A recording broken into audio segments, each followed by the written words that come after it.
Hi, my name is Antonio Vargas. Welcome to another episode of the Afro Latino Institute podcast.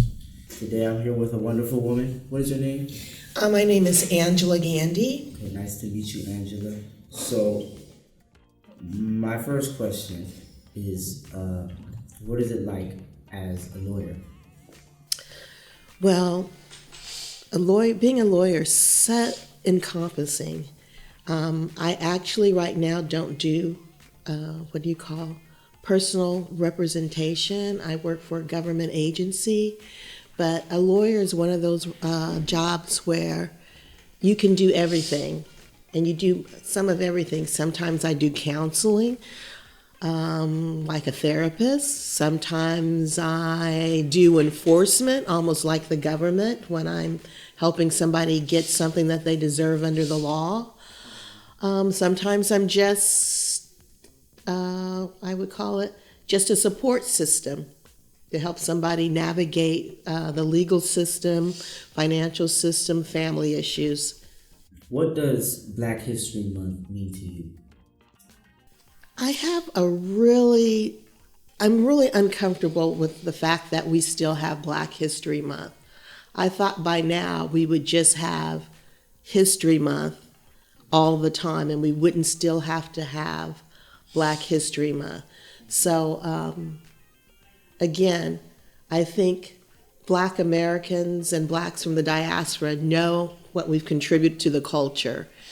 I really think Black History Month is for people who aren't familiar with our culture. So I think it's more for, I don't want to use the word that the young people use now, it's more for the colonizers than it is for us, because they're the ones that need to know about us so they can see us in a different light. Okay. My final question is, how do you help the Afro community as a lawyer?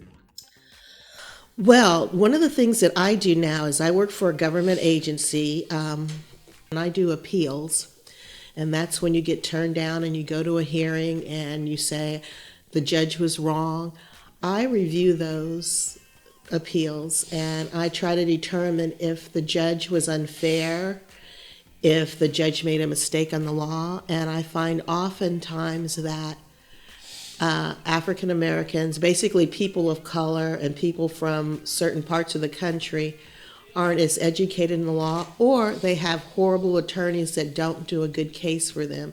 So I do my best to recognize that, and when I find attorneys that are in poor representation, I forward that on to the agency so they can be evaluated, because it's horrible when I see somebody who should possibly get benefits, but because their attorney did such a horrible job, their information the evidence wasn't put into the system. So I take it upon myself to really look at those cases a little bit harder than probably some of my colleagues who isn't a person of color. Okay. Well, that's all the questions I have for today. Thank you for your time.